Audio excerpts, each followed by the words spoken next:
Good morning student. और आज हम देखेंगे प्रॉपर्टीज ऑफ एडजेसेंट एंगल, यानी आसान कोण जिन्हें कहते हैं उनकी कुछ प्रॉपर्टी देखेंगे। लेकिन इससे पहले हमें पता होनी चाहिए एडजेसेंट एंगल क्या होते हैं। देखिए, एंगल तो आप सबको मालूम है, जब टू रेज आपस में आके इस तरह से मिलती हैं, ठीक है, एक पॉइंट पे कॉमन एंड पॉइंट पे आके मिलती हैं। रे क्या होती है, जिनकी स्टार्टिंग पॉइंट तो होता है लेकिन एंडिंग पॉइंट नहीं होता। जैसे कि सूरज से रोशनी जो आती है, रेज जो आती हैं, उनका स्टार्टिंग पॉइंट है लेकिन एंडिंग पॉइंट नहीं है। जो ऑब्जेक्ट पहले आ जाएगा वो वहीं रुक जाएंगी। तो दो रे जब आपस में आके मिलती है तो एक एंगल फॉर्म करती है ना। तो ये हो गया, एक एंगल दिखाई दे रहा है आपको, जैसे हम थीटा के नाम से जो है, जैसे हम थीटा से मेजर करते हैं कितने भी टाइप का, कितने भी डिग्री का एंगल हो सकता है। इसी पे यहाँ ये खत्म हुआ, यहीं से ही एक और एंगल जो शुरू हो गया, इसे हम कहेंगे एडजेसेंट एंगल, जिसमें क्या होगा, कॉमन क्या होगा, इसका वर्टेक्स होगा। इसे अगर मैं नाम दे दूँ इस तरह से ए, और ये हो गया आपका बी, और ये हो गया आपका सी, है ना। पहले एडजेसेंट एंगल समझ लीजिए। तो इसमें एक तो आपको कॉमन आर्म मिलेंगी, जैसे कॉमन आर्म है इसकी दोनों की ओ बी। इसके अलावा नन कॉमन आर्म मिलेंगी, क्या, इसके अलावा दो नन कॉमन आर्म मिलेंगी कॉमन आर्म के अपोजिट में, जैसे कि ओ ए और ओ सी या नन कॉमन आर्म है ना। और एक इसका वर्टेक्स होगा कॉमनली, यानी कि यहाँ से जो आपने ये एंगल शुरू किया और यहीं से ही आपने दूसरा एंगल स्टार्ट किया, इसे हम कहते हैं एडजेसेंट एंगल।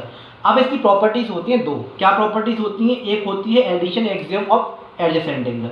उसमें क्या कहता है, मान लीजिए अगर ये एंगल 60 डिग्री का है और ये एंगल मान लीजिए 30 डिग्री का, इस तरह से मान के चलिए, ठीक है।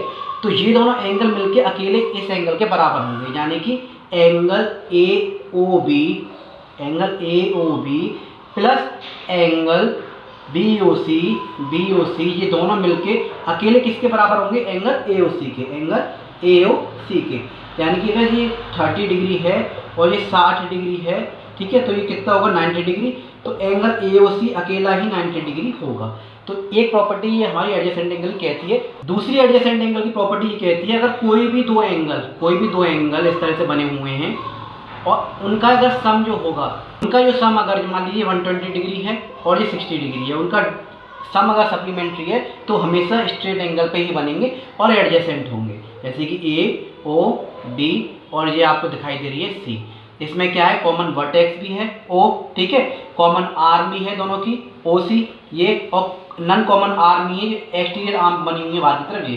यानी इन दोनों का सम जो है 180 डिग्री भी हो सकता है एडजेसेंट एंगल में, लेकिन वो हमेशा स्ट्रेट एंगल फॉर्म करेगा, स्ट्रेट लाइन फॉर्म करेगा। तो ये थी एडजेसेंट एंगल की प्रॉपर्टी। आई होप आप लोगों को समझ में आई होंगी। ऐसी वीडियोस देखने के लिए please like and subscribe. Thank you.